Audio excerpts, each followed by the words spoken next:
For the form line for this race is his last run when he was beaten a short head by Cantoris, who he meets again today, and Cantoris is quite a lot worse off with choir practice for that short head.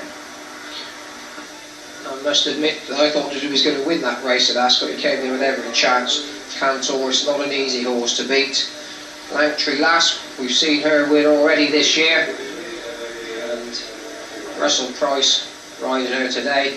Neil Williams, normally associated with this filly, runs well around Kempton. She's been in really good form of late, Langtree Lass, and she has won 3 races so far this season. The last of those came at Redcar, and that was on good to firm ground, and she quickened up really well in the closing stage of that race, and the forms worked out well. Chilly Boy and Premier Developer have won since then. She's got a good chance. And here's an old friend of mine, the white-faced Bertie Wooster. You'll be able to see him come through, and although he's only won one of his 12 races this season, he's run some tremendous races, notably against Final Shot in the Ladbrokes Air Gold Cup, and before that he was only just beaten by Masnon. He's not absolutely 1000% consistent, Bertie, but most of the time he runs really well, can come from a longish way off the pace or lie up there. Michael Roberts gets on very well with him. Here's Cantoris. As I was telling you, Cantoris is quite considerably worse off with choir practice, which is why choir practice is favourite. But Cantoris is nevertheless, she's won 3 races this season, and last time out was ran pretty well in the race Slow Berry won at Ascot. Here's the top weight, Reference Light, Walter Swinburn, wearing the colours of Sir Gordon White. Well, Reference Light being pretty lightly raced, only had 2 runs last year, one of which he won, and this season he hasn't yet got his head in front, and didn't run that well in an amateur race at Doncaster last time out, but had run extremely well against Hackforth at Chester. Yeah. I don't really think the handicapper's been too kind on him. He was actually getting weight from me, if memory serves. His memory serves has gone on and won since that race up at Doncaster. Certainly hasn't taken any chances with Reference, like giving him 10 stone. One I think's got an outstanding chance, as you could say most of them have, is David Ellsworth, Grand Prix. Nice horses, he's by formidable, finished behind Cantoris on both of his last runs at Ascot, but he did win at Goodwood over a 6 before that, and he had another one of today's runners, Joe Sugden, and had Cantoris and Easy Line behind him. I think with a little bit more giving the ground, that'll suit him.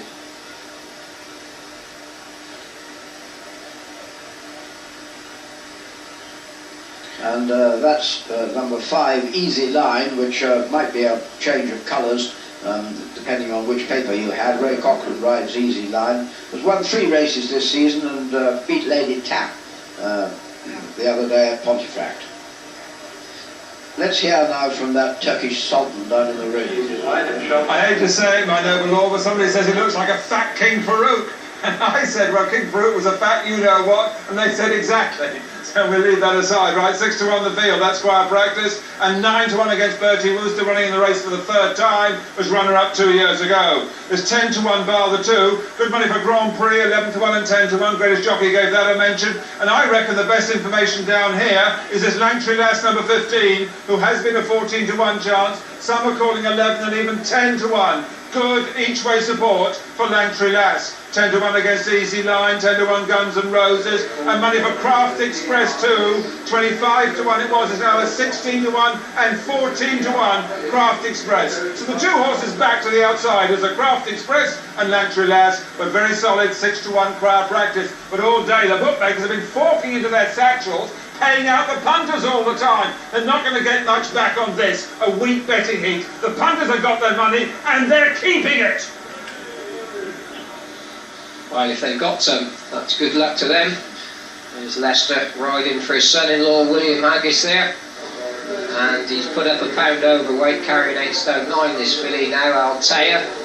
And I suppose if you can't put a pound up overweight for your son-in-law, then you can't put it up for anybody. She hasn't really been in good form the last 2 or 3 runs. She did have good form early on in the season. She's come down, and if she's good enough, that extra pound I don't think it'll make too much difference to her.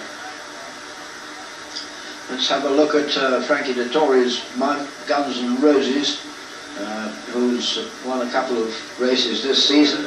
Didn't ever threaten the leaders in the Argo Cup last time out, but had won earlier on his maiden at Lingfield and then a handicap at Newmarket. We are told the Grand Prix has been withdrawn, number 13. Grand Prix, well, I sincerely hope Willie didn't have another nasty experience in the saddle. Probably not, but the saddle is off this 5-year-old, as you can see. Grand Prix looks quite happy about it. He's having a nice pick of grass, but we don't know the reason yet. We'll tell you, of course, the moment we hear. Let's have a look at the betting now. At choir practice, the 6-to-1 favourite, Bertie Wooster on 9s, Easy Line 10-to-1 along with Langtree Lass. Grand Prix has now just been withdrawn. Guns N' Roses 11-to-1 along with Cantoris, Maluna on 12s, Dazzlingly Radiant is at 14s with Joe Sugden and Reference Light, and also Knight of Mercy 16-to-1 bar. And Grand Prix was a 10-to-1 chance at the time of withdrawal. All bets that have taken the price deduction 5p in the pound. 5p deduction. They may form a Newmarket. Some bookmakers are calling 5-to-1 against choir practice and 15-to-2 Bertie Wooster, but we've not yet decided, the SP men, whether a Newmarket is formed. But if you've taken a price, 5p in the pound, the deduction for Grand Prix, a 10-to-1 chance. We still don't know why Willie Carson has taken the unusual step of taking the saddle off. Bertie Wooster normally goes in late, and so does number 10. We were told that Dry Point and Jackie Houston would be put in late. In fact, looks to me as if she's going to go in last, probably. I've just had a quick chat with the clerk of the scales here. The news that has been telephoned from the start is that Grand Prix has found to be lame at the start. That is the reason that Grand Prix has been withdrawn. He was found to be lame when he arrived at the start. Right, there he is. Let's hope it's nothing serious.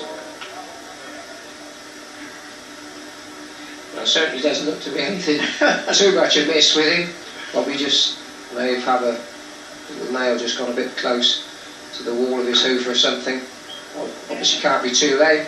Jackie Houston, who claims £7 for Jamie Toller on Dry Point. You'll see Bertie Wooster, who has been known to give trouble at the stalls, is giving a little bit of trouble, I regret to say, and Jackie and Dry Point are waiting on him.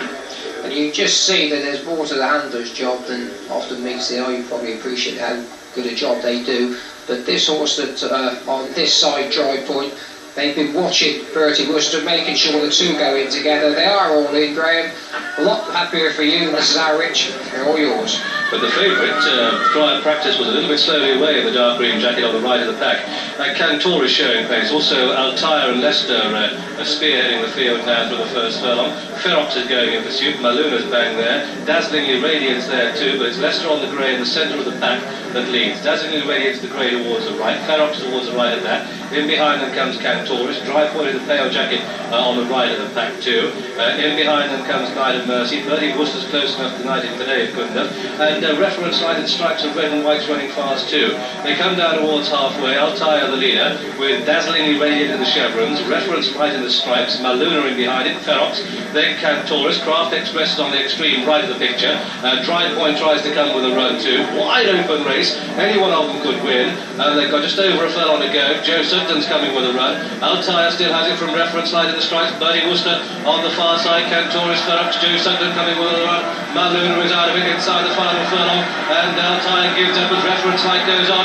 Bertie Wooster on the far side with his white face. Is he going to poke his nose in front? He could just do that. Bertie Wooster and Reference Light fight out the finish. And photo!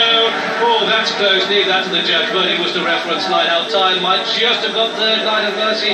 And also Easy Line in the firing line for the places. Boy, oh boy, we've got a close one here for this Oliver Dewey Memorial Handicap. It's a photo between number 3, Bertie Wooster, and the white face of this horse in the colours of Mr. Amanda J. Rawling, ridden by Michael Roberts. But also in that photo is number 1, Reference Light.